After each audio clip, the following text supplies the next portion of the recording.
Coming up on Reach Out with Ray and Steve, Mel Torme was a big name in music during the Sinatra and Presley era. Today, his son Steve March Torme is leaving a mark of his own. He was responsible for getting Catfish Hunter, Ron Guidry, Sparky, and the Goose ready for some of the biggest championship games in Yankee history. Dom Scala was the Yankees bullpen coach during the Bronx Zoo era. Yogi Berra's oldest son Larry got to accept a very lucrative Presidential Medal of Freedom Award from President Obama on behalf of his legendary father. And Richard Gere argues with Ray about how he's going to run the Yankees as a new team executive. Or is this just another Hollywood skid? All this and more on Reach Out with Ray and Steve with musical director Robbie Robinson. Monday at 7 on YouTube and Facebook and 8:30 on BronxNet. Don't forget to hit that subscribe button. Not too close. What do you think? I got that insurance? What insurance is that, Yogi? The one you really need to have. If you don't have it, that's why you need it. Need what? Aflac. Well, if you get hurt and miss work, it won't hurt to miss work. Why is this the play of the game? This is the play of the game because I have had so many hot dogs and lobster rolls today and sushi and shaken so many hands and went to the bathroom a couple of times and taken so many pictures a couple of times more than that. So this, ladies and gentlemen, the play of the game.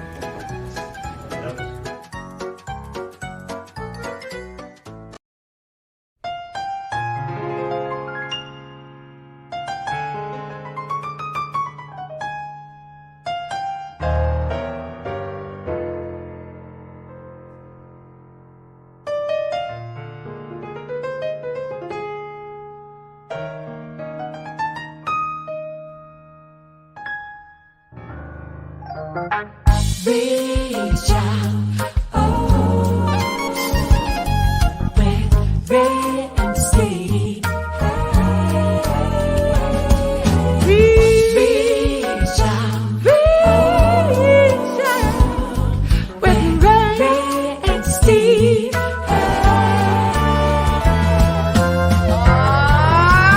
Take me out to the ball game. Take me out to the car.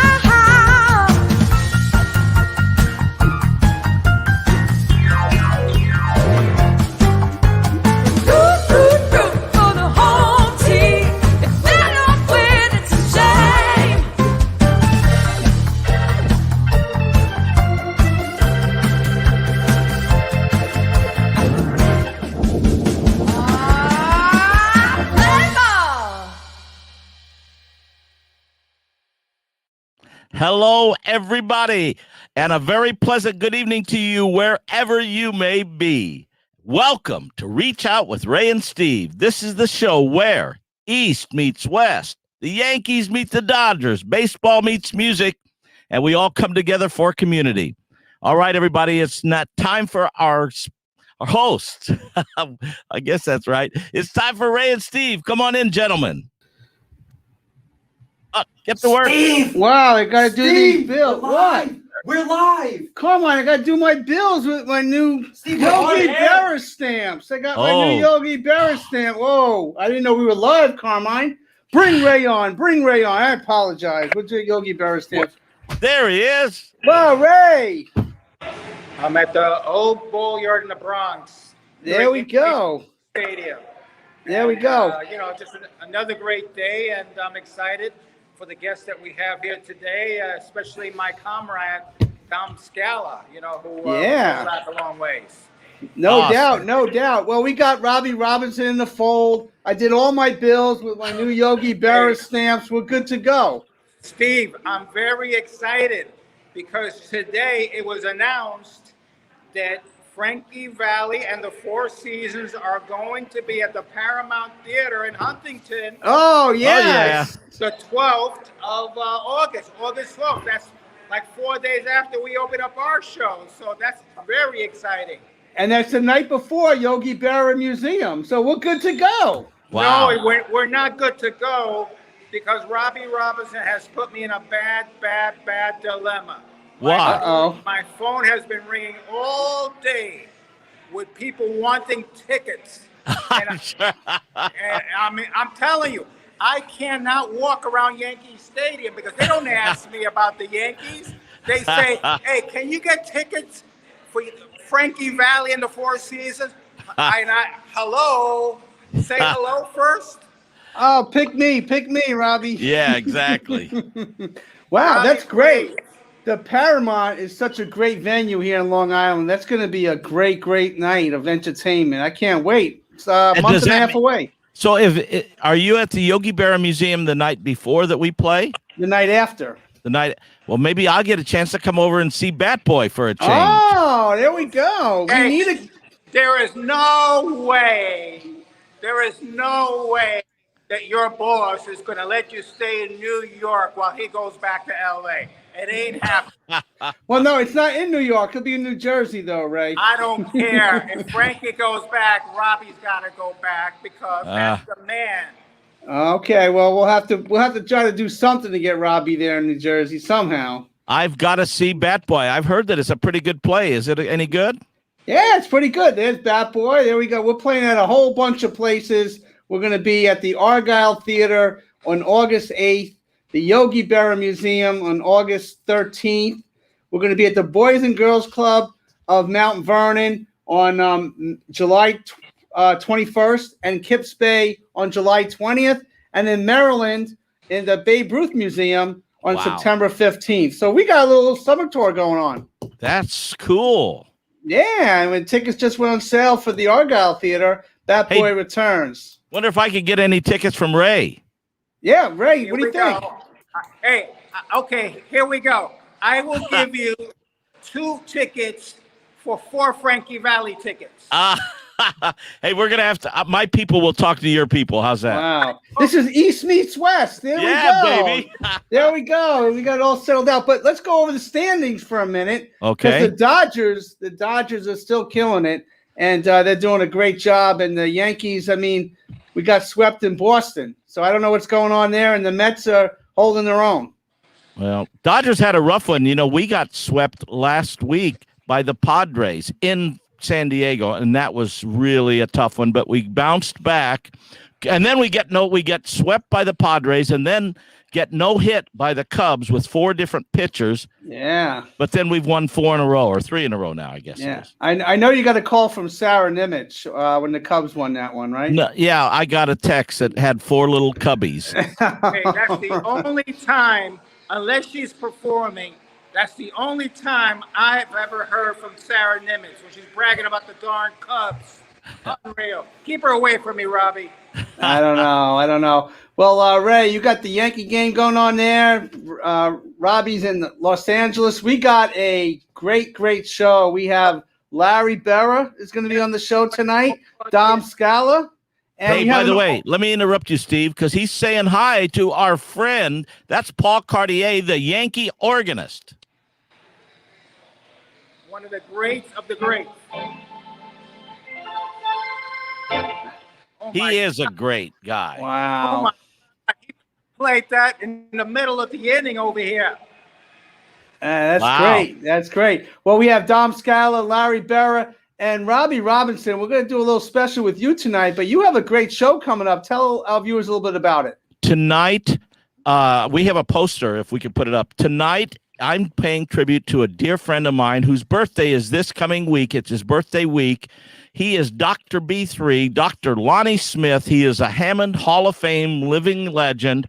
And we've got guests. I mean, this is some serious star power. We've got George Benson, Paul Schaefer, Don Was, Mark Stein, Bill Champlin from the band Chicago, on and on and on, that are all coming on just to pay tribute to Dr. Lonnie Smith.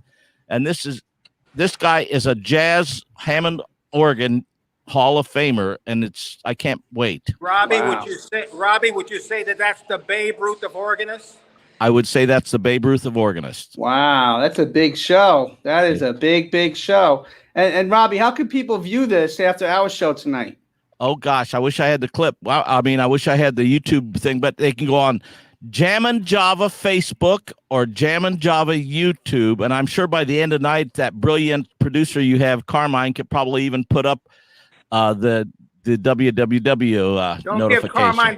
Don't give Carmine that kind of credit. Yeah. But there it is. www. Here, put that poster back up if you would. See, there's on the bottom of that at There we go. facebook.com/Jam and Java or youtube.com/C/Jam and Java. Wow. Or you just go on my Robbie Robinson Facebook page and or Google it. There's a lot of ways to get there. Wow, that's great. You know, we did a Bat Boy show a couple of weeks ago at an assisted living program, and the Drifters, Wow. Prentice McNeil, did a great rendition. Steve, Yes. I got to let you know that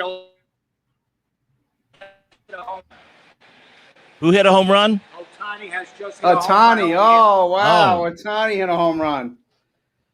He Wow. might be the new Babe Ruth, this guy. I think so. I think so. Well, let's check out Prentice. He was formerly the Drifters, and he Yes. sang to a big crowd, helping those seniors out in a time that they needed entertainment. Let's check it out for a moment.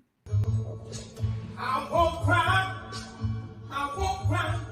No, I won't shed a tear. Just as long as you stand by me. So, darling, stand by me. Oh, stand by me. Oh, stand now. Stand by me. Stand by me. If the cloud that fills the pond, well, should tumble and fall, or the mountain should tumble into the sea, I won't cry, no, I won't shed a tear, just as long as you stand by me. So darling, stand by me. Oh, stand by me. Oh, stand now. Stand by me. Stand by me. Wow. That was a great job. There we go, and the fans go crazy. Ray, Man.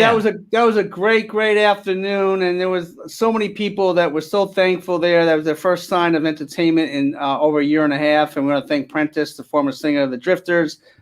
Great time on Long Island, and Ray, you did a great job with all the people there and monologuing through Bat Boy.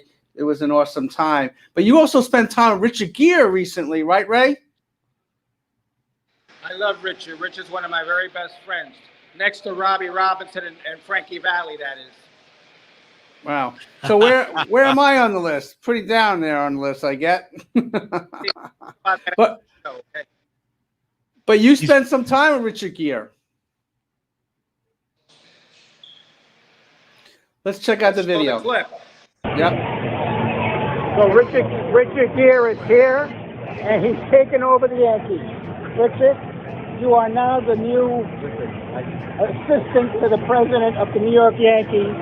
Richard, You were supposed to tell me. you are the new assistant. Wait. Go ahead. Well, I said you don't say anything. He's making a lot of demands here. He's not saying anything. He's had meetings with the different high-ups. No You know? No comment. That's it. God! Don't fire. Just don't fire me. Don't fire me. Don't fire me, Richard, please. Please don't fire me. Hi, I'm Dom Scala, head baseball coach of Adelphi University. Here to tell you a little bit about our program. Here at Adelphi, we try not only to get great athletes, but we try to get great human beings and great student athletes. The first thing that we ask is what's your GPA and your SAT before you even can get on the baseball field here. But the biggest thing is we want our kids to understand that there's more about life than just baseball. And I try to instill that in all our guys because there's only a certain amount that really get to the next level. And that's for the whole college division. So I want them to understand about, the values of life and, what you're going to be doing after baseball, get a great education. I'm very proud that our guys have maintained a 3.0 GPA for the last 16 years that I've been here at Adelphi. And that goes a long way with our recruits and their parents. So I'm very proud about that. The other thing is I tell them that we're a very, very close-knit family. Not only the players and the coaches, but the parents that are involved. And we want them to get involved in all the student activities here on campus by going to other games and supporting other teams. So we'd love to have you here at Adelphi. If you have any questions, you can always contact me at scala@adelphi.edu. Thank you and have a great day.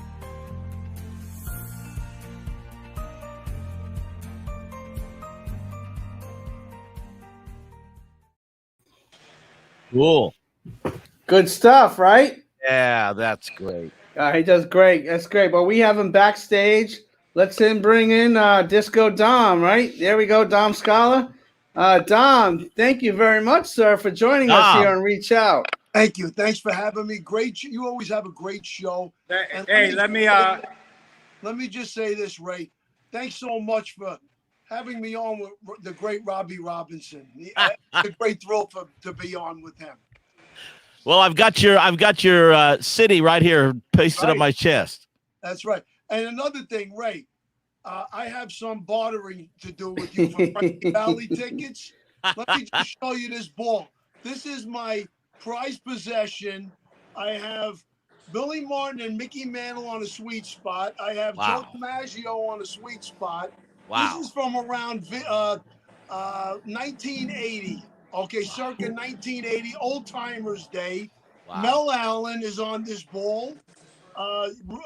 Roger Maris is on this ball, along with Johnny Mize and many, many others. Willie Mays is on this ball. Wow. Remember the old days, Willie, Ray, when the real Old Timers came in? All I know is that I'm still upset with Dom Scala because he was supposed to be in the bullpen getting our pitcher ready that day, Catfish Hunter, and he was collecting autographs. Wow. Okay? Wow. And because he wasn't in the bullpen with Catfish, Catfish got lit up that day, you know, but you're lucky that he wasn't one of those guys that was a crab. But Dom Scala, let me say, was one of the really positive role models that we had.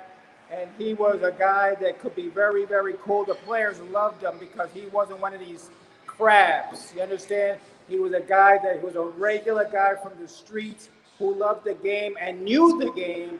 And the players like the great Catfish Hunter, Ron Guidry, Goose, Sparky, they all loved him because they could talk his language and you know what? And they could trust him. And that was Dom Scala. Thank you. And let me just say this, Ray. I didn't catch him that day, but I did catch him the 6th game of the World Series when he won, and we won the World Series. Okay, and you want to hear a great story about that? Oh yeah, definitely. On the way out to the bullpen, we were talking. We were walking. We were talking, and he said to me, he said, "Disco," he said, "we're going home tonight. I made a reservation to go home tomorrow morning on a plane. So we're not going for the 7th game of the World Series. I'm going home fishing." Oh, wow. And we won that game. True story. Wow. So, Dom, tell our viewers out there, how'd you get the Yankee gig to begin with? Oh, the Yankee bullpen catcher. Yeah. Okay, well, I was in the Oakland A's organization for 2.5 years, and I got hurt the year before, and a bunch of people went ahead of me because I was out for about 3 months. I hurt my shoulder, came to spring training, had a decent spring training, but they made a 9-player trade, Oakland for 2, in which Vida Blue was involved. If you remember, Vida Blue was with the Oakland A's at that time. So Charlie Finley sent Vida Blue and another player, and I think it was Mitchell Page. No, it wasn't Mitchell, another guy, over to the Giants, and the Giants sent 9 players to the A's because Charlie Finley was trying to get rid of all his contracts and all his big players. So when that happens, you get 9 players. The last day of spring training, first day of the big leagues, 9 guys got to go from the minor leagues. So I was one of those guys that got released. But I was lucky enough to get picked up by the Yankees with this job and make just a great career for myself out of that. Wow. That's And, the and story. yeah, that's a Hey, great. Steve,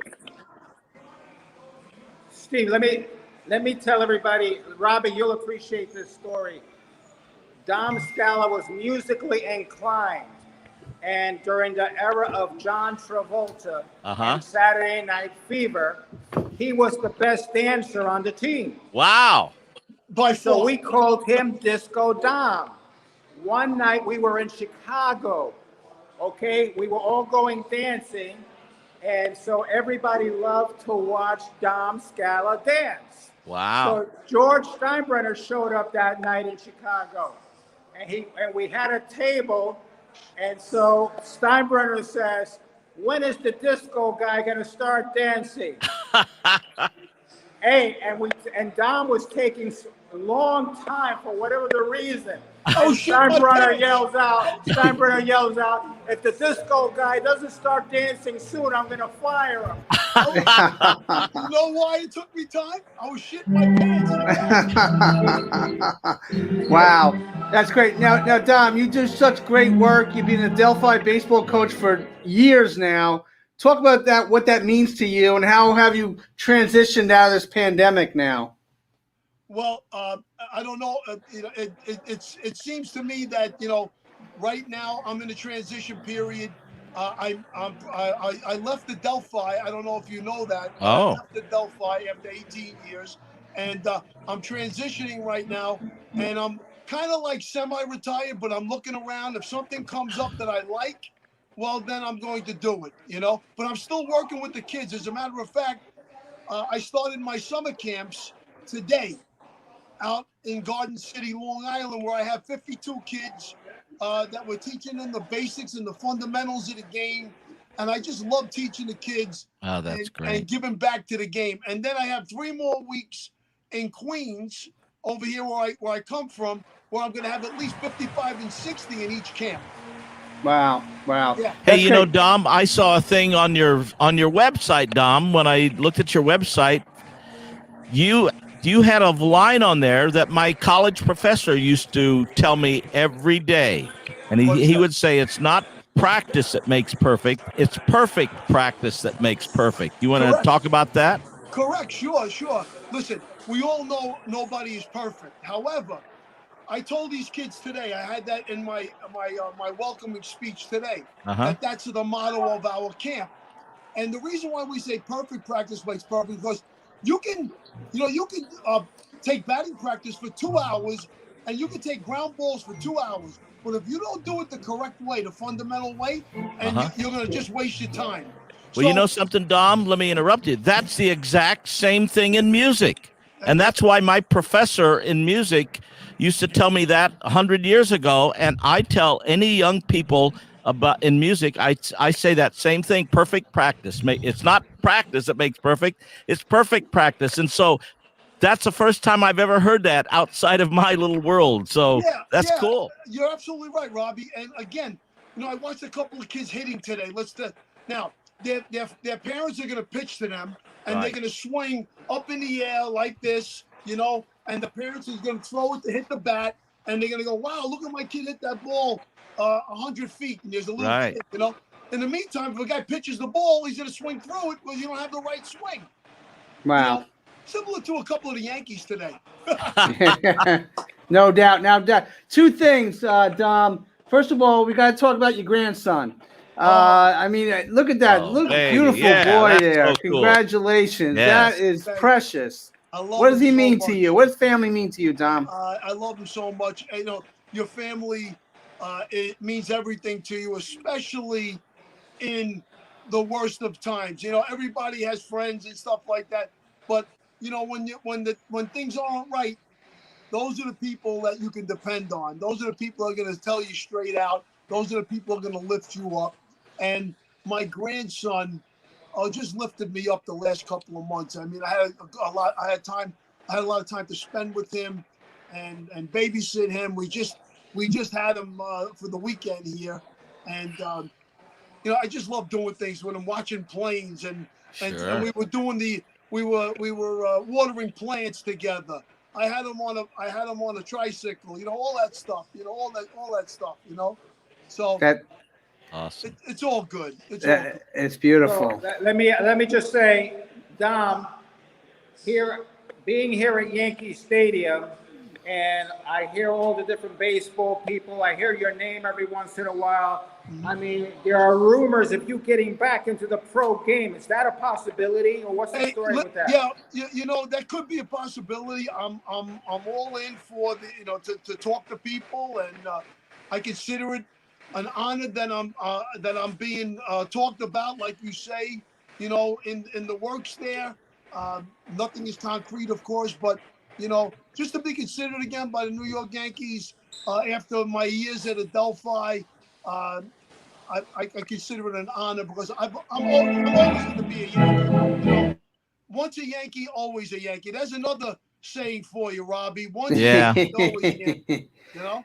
That's great. In the meantime, Dom, you have a podcast. Talk about your podcast. Yeah, it's an Instagram live show. And we have it every 2 weeks. I actually took a little hiatus right now because of my camps. You know, I put so much into these camps. You know, I'm not one of these camp directors and owners that, you know, just sit on the sidelines and let everybody do the work. And I want to make sure these kids are getting the right instructions. So I walk from field to field to make sure that my guys are working with these kids. If they do something wrong, I want to correct it. If they do something right, I want them to tell them that they did it right so they can feel what they did right. That's the biggest thing when you're teaching, you know. You don't only tell people when they're wrong. You want to tell them when they're right, because when they're right, not only do they feel good about it, but I tell them, how did that feel? You know, when a guy hit a good shot and you swung the right way, or a guy made a great throw, how did that feel? And they say, great. I said, well, that's the way you got to feel. Wow. Cool. That's a great point. A question that I have to ask Dominic, and that is, throughout those years, those magical years with the Yankees, who's the one player that like really impacted your life because of what you saw of him as a player? I'll tell you, there was many of them, Ray, to be honest with you. But the one guy that, you know, that I really respected, and we had like this mutual friendship that, you know, was binding, but, you know, it was Ron Guidry. Okay, it was the Gator. Okay, I'll tell you a little story about Gator real quick. We're sitting in the bullpen. He used to come down the bullpen all the time in between starts, Ray. I think you know this story. And we used to talk about the Little Rascals, him and I. Yeah, Robbie, he loved the Little Rascals. Wow. I know the Little Rascals verbatim. Wow. And he does it with me. In other words, he'll be Weezer and I'll be somebody else, and we'll go back and forth with each other. And he's just like a lovable guy. But besides that, being in the bullpen, you know, we get to talk a little bit. And I was telling him about this car that I saw. You know, at the time, you know, I wasn't making much money back then. You know, like I said, I was a bullpen catcher. You're not making a lot of money, but to be with the Yankees, you got a chance to make World Series money and money on the outside and all of that stuff. And just an honor to be in the pinstripes. But we're talking, and I said to him, I saw this car, but you know what? I don't have the money. I only have like $5,000. It was like $15,000. It was actually a Mercedes. And it was like a used Mercedes, but it was really, really nice. Like a 280E in those days, you know? So he said, well, how much is it? And I said, well, it costs about $15,000, but I only got $5,000 and I don't want to like it. He goes, well, how much can you afford a month? I said, well, you know, maybe 200. He goes, I'll tell you what. He goes, call John Schneider, my agent. You know who he is, right? John Schneider. You remember that name. Okay? He said, call John Schneider. And I'm going to tell him to give you the money, and you pay us $200 until you pay it off. You can pay it off as long as you want, he said. And I got the car. At first, I wasn't going to take the money, but then he said to me, "I want you to have it. You work hard, you deserve it." That's what he said. Hey, and I want people to understand that 1978, which was Dom Scala's first season with New York, right, also happened to be the year that Ron Guidry had maybe the greatest pitcher that any pitcher has ever had. Okay, and that's no coincidence, because he was amazing that year. Before and after. And Ray, and I'm going to tell you something.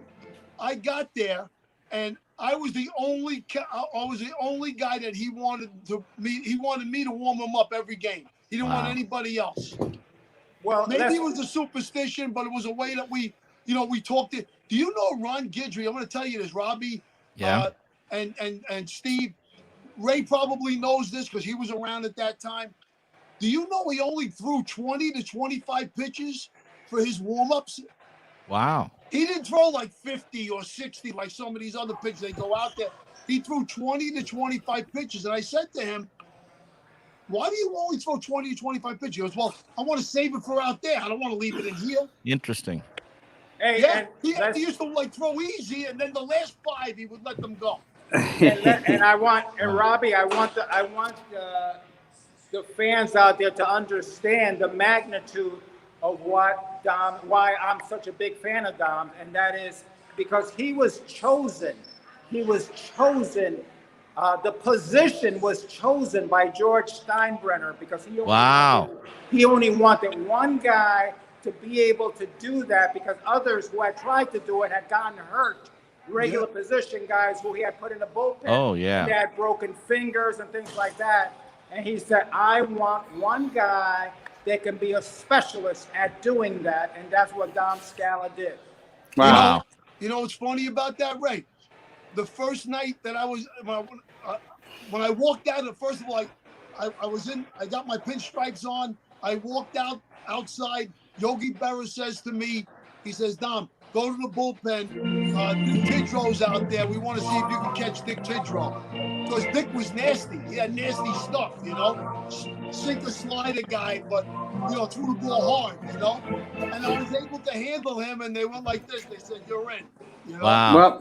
Well, speaking of Yogi Berra, there was some news a couple of days ago. He has his own stamp. Let's check it out. That's great.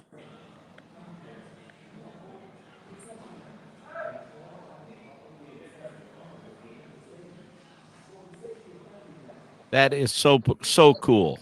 And I had to step away from the baseball diamond to come up here and show you what is left of the ceremony. The ceremony is over to honor Yogi Berra. He is now on a forever stamp, but it was quite the turnout. We heard wonderful speeches from Berra's family, and people are just gathering around right now, taking a picture with that huge portrait of the stamp, which of course they're now on sale. You can take a look at the stamp. We also captured some more video of it, but you could just see how digitally crafted it was. It's absolutely beautiful. The pictures of it, he is there in his pinstripes and his ball cap and his catcher's gear, and it's just a really cool picture. Yogi Berra was one of the best Major League Baseball players in his era. He won a record 10 World Series with the Yankees as inducted into the National Baseball Hall of Fame.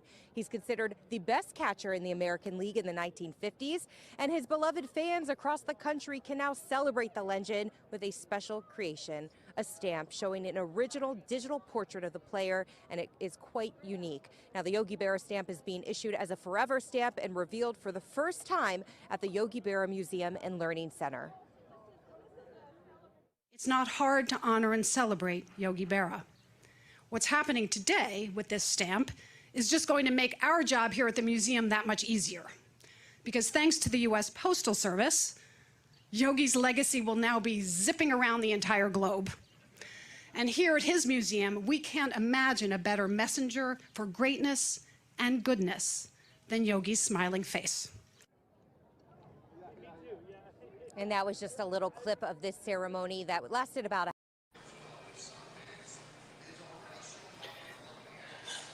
And let's bring in. So cool. That is very cool. Well, we have Larry Berra. So let's bring in Larry, the son of Yogi, and he was there the other day, and he's a big-time person at the Yogi Berra Museum at Montclair State. Larry, you there, sir?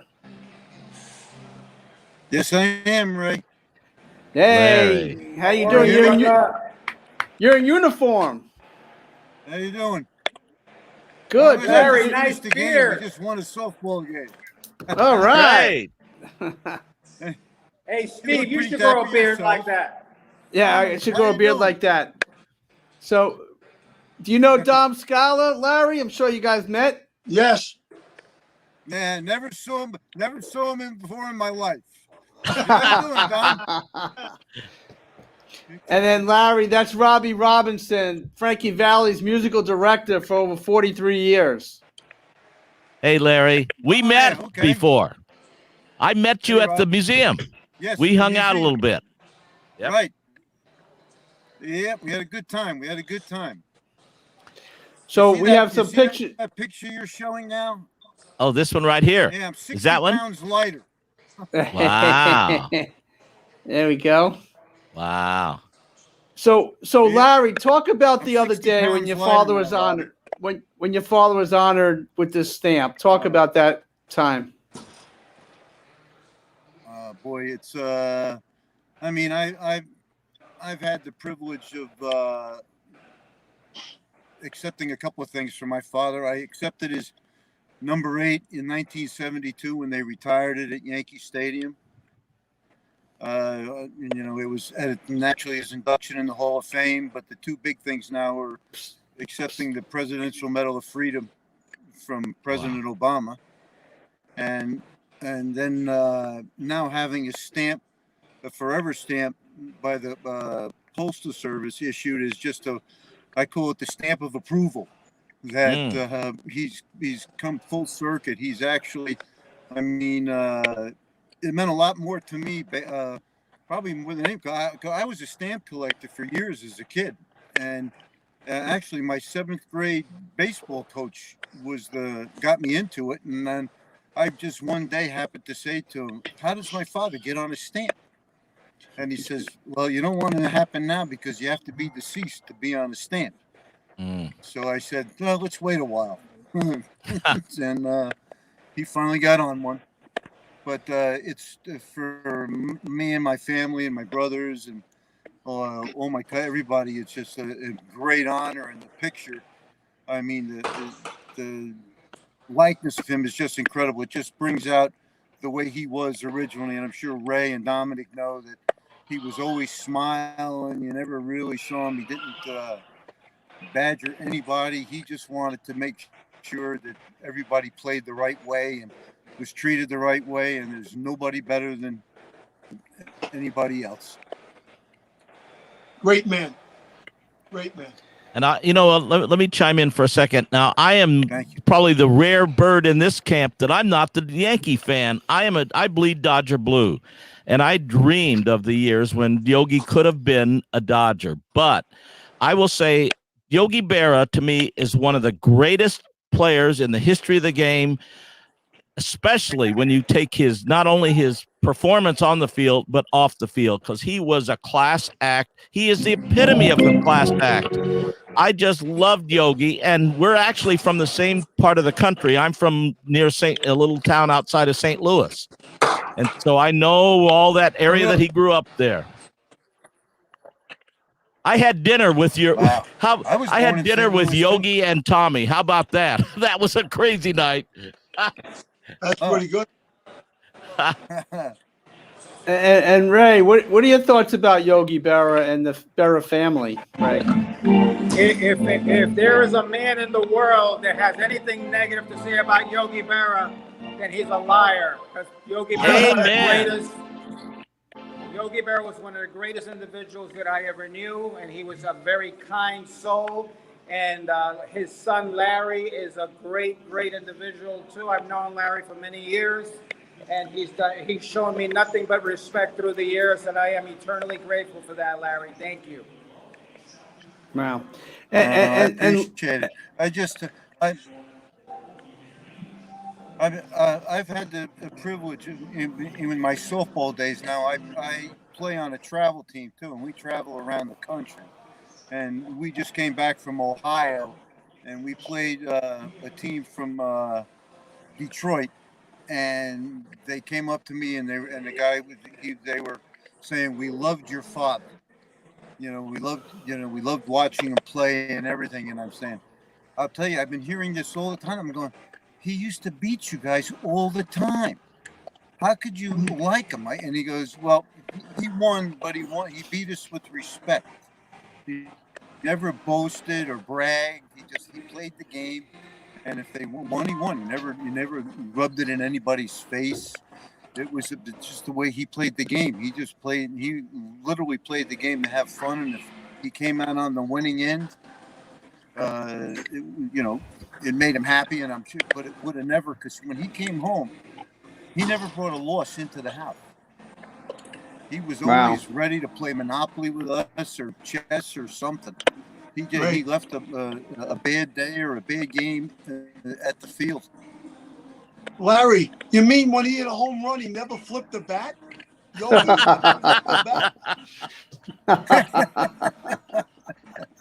Wow. Hey, 10 world championships.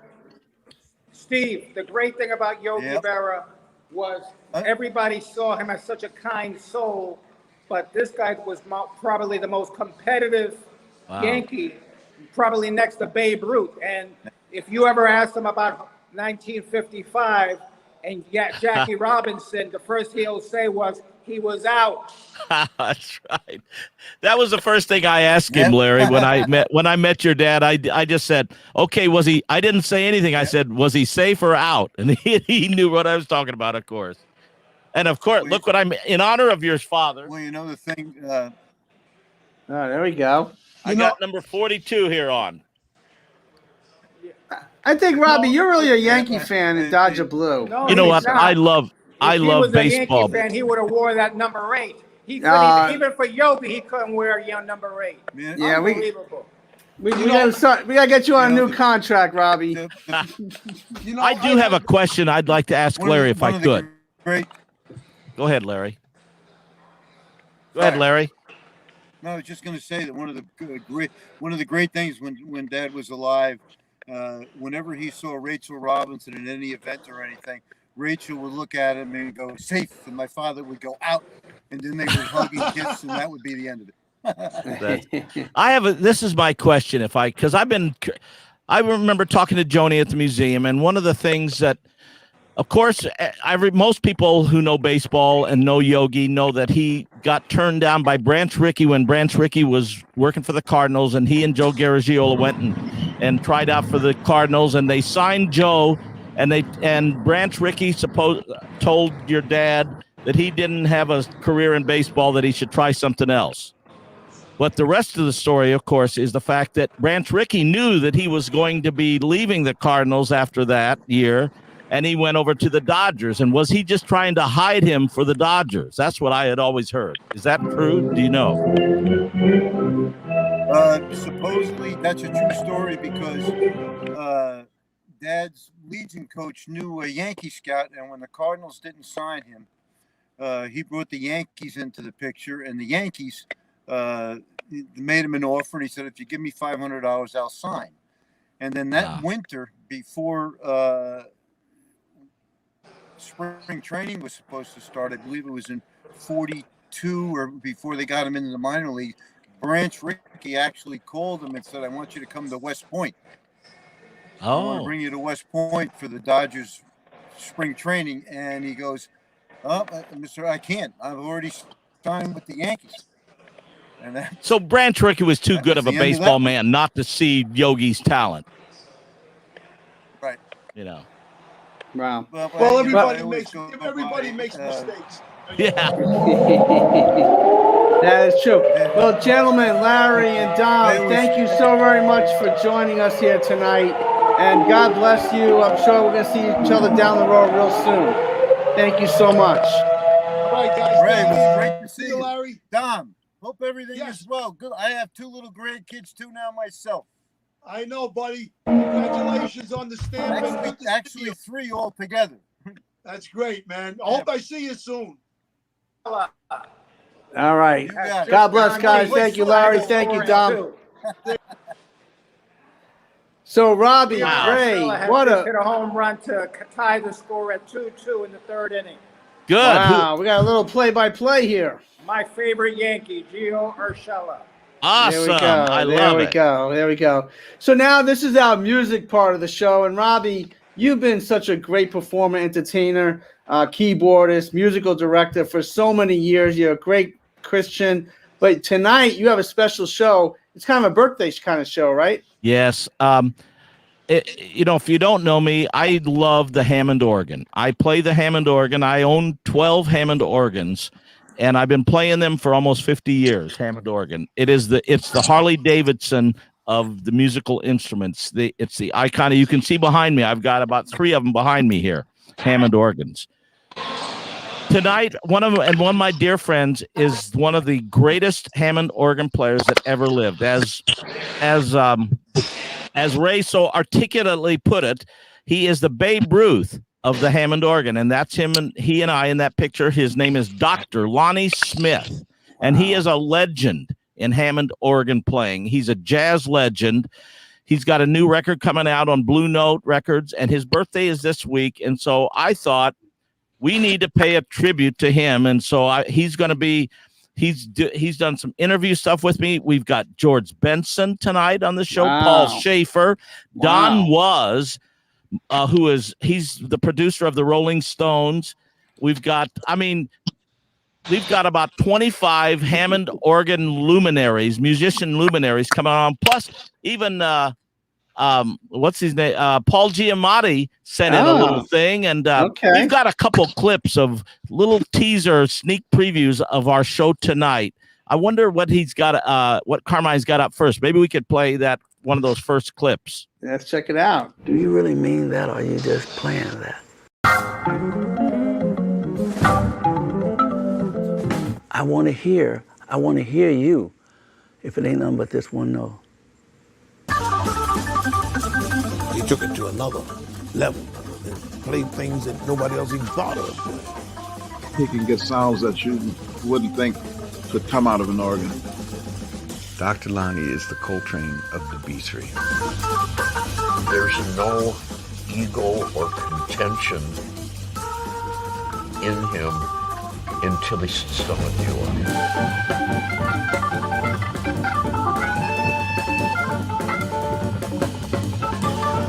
That is jazz musician Dr. Lonnie Smith sitting in with the Roots.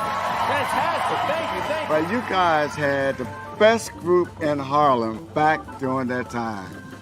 I mean, the vibe, you could feel the vibes within the musicians, and therefore you could really connect.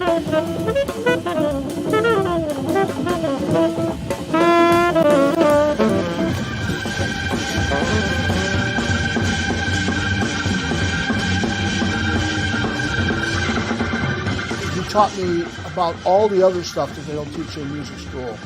You know, attitude and intent. And honesty. And how to get your soul out.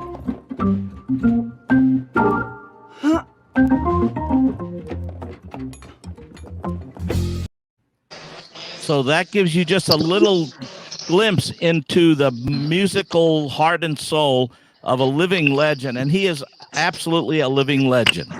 Well, Robbie, it's great that you're paying tribute to him tonight on his birthday. And like you mentioned earlier, we have a couple little snippets of some people wishing him happy birthday. Oh, yeah. What do we got there, Carmine? Let's hear something. Happy birthday, Dr. Lonnie Smith.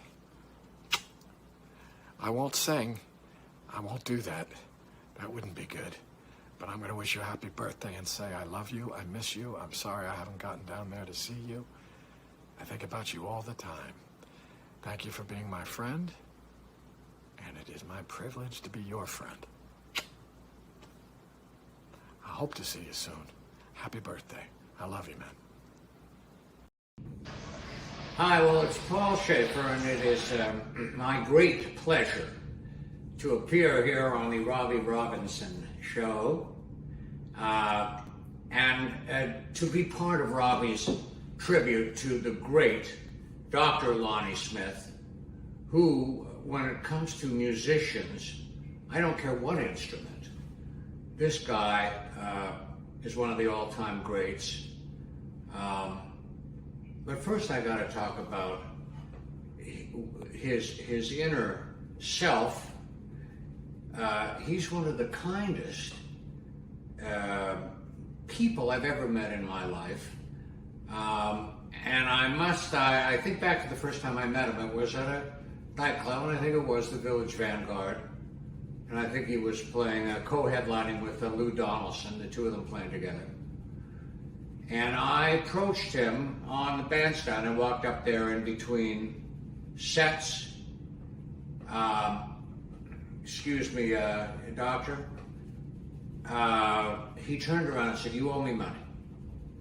I've never met him, of course. I had never met him. Nonetheless, by the end of the meeting, he was seated at the B3 giving me a lesson on the bass pedals.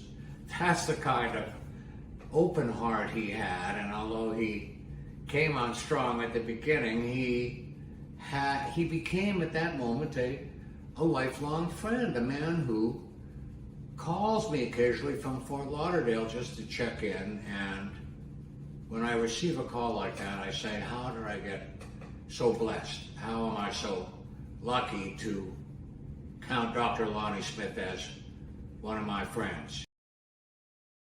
Tell me about Lonnie. When you think of Lonnie Smith, beyond those initial impressions, how would you describe Lonnie Smith to somebody who didn't know him? Well, he knew a lot of R&B tunes, and he could play any of that funky stuff. Like I said, James Brown tried to get us to open for his show. He tried to hire me and my band to open for his show. I said, no, we're jazz musicians, When the truth was, the only jazz tunes Lonnie knew were my originals. And one slow song, Moonlight in Vermont. Oh, yeah, of course. That was it. But he played the crap out of them, though. Oh, man. He played them very well, and his rhythm was impeccable. Nobody had rhythm like Lonnie Smith.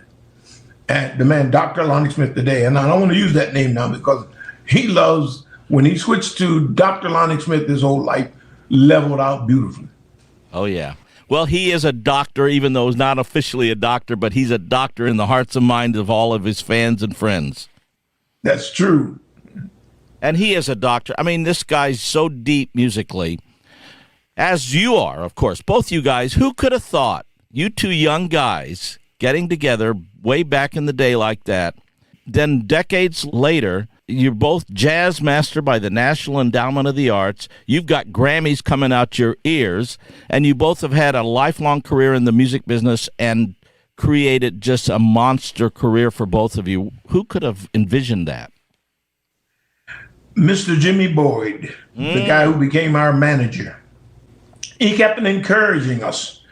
And he told me that Lonnie Smith was going to become very big in the music world.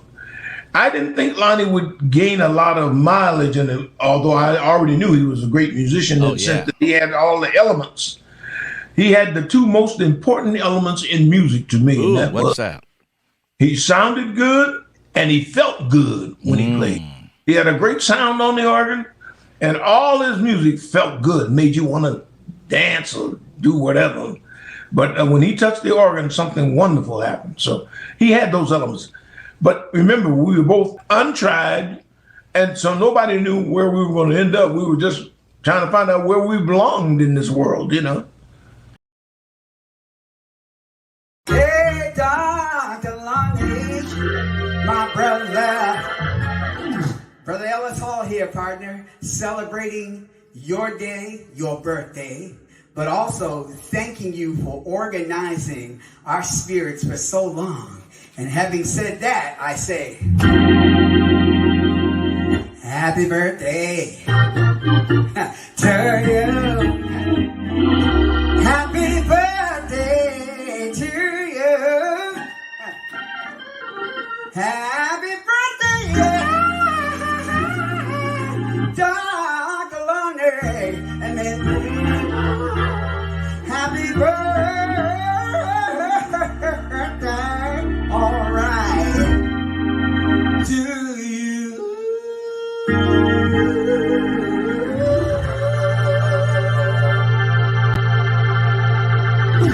Many more blessings, sir. Wow, outstanding. What a group of talented people. And this is just the tip of the iceberg. This is going to be an epic show tonight. It may go on for 12 hours. I don't know, man. Wow. And especially on the West Coast, you got 3 more hours to do. Yeah. But that is awesome. Oh, my goodness. That's going to be such a great show. Robbie, how can people tune in if they're just tuning into our show right now? Okay, if you put up that poster, at the bottom it says www.facebook.com/jamandjava. That's if you want to watch it on Facebook, or if you want to watch it on YouTube, www.youtube.com/C/Jam and Java. Or you can just Google Jam and Java Robbie Robinson or whatever. I'm sure you can get there, but that's how you get in there. I hear a Hammond organ in the back there. That is the Hammond. That is the mighty Hammond organ at Yankee Stadium. And so all of us Hammond organ players around the world, and he is one of the great living legends of the Hammond organ, the good doctor. Wow. That is a fabulous show that you're going to have tonight. A legend, unbelievable. The Babe Ruth. That's right. I mean, unbelievable. So, Robbie, you saw that clip of George Benson talking about the two. Yeah. Think about the two of those guys getting started. They were just young pups, and they met each other, and they had this great chemistry, and they got started together. And you know where their first gig was? Ray might appreciate. Ray, are you with us? Can you hear me, Ray? Their first gig was at a strip club in the Bronx. Okay. They've come a long way, baby. Wow. George Benson, I mean, he is a professional through and through. Oh, my goodness. That is so wonderful, Robbie. And that was Paul Giamatti, the actor. Now, was it his father or his brother who was the baseball commissioner, Bart Giamatti? I think it's his father. I think it was, too. Yeah. Wow. He a great actor, but also Paul Schaefer was with David Letterman for years, years and years. He's another Hammond player, yeah. Yes, and a great guy, too. But we have a little promo for your show tonight. Oh, so cool. We're gonna roll that. But, Ray, thank you from Yankee Stadium. We'll see you back in the studio. Go Yankees, go Dodgers. Let's check out Robbie's show tonight. Thank you, fellas. God bless. All right, you too. Do you really mean that, or are you just playing that?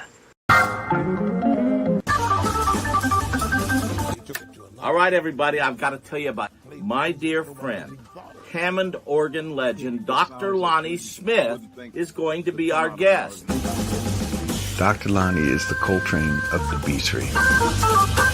There's no ego or contention. A new album. We've got a bunch of Hammond organ people who are going to chime in with us. It's going to be a special night. And Dr. Lonnie Smith, Hammond organ legend, make sure you come and join us. Jam and Java. Oh, yeah. You taught me.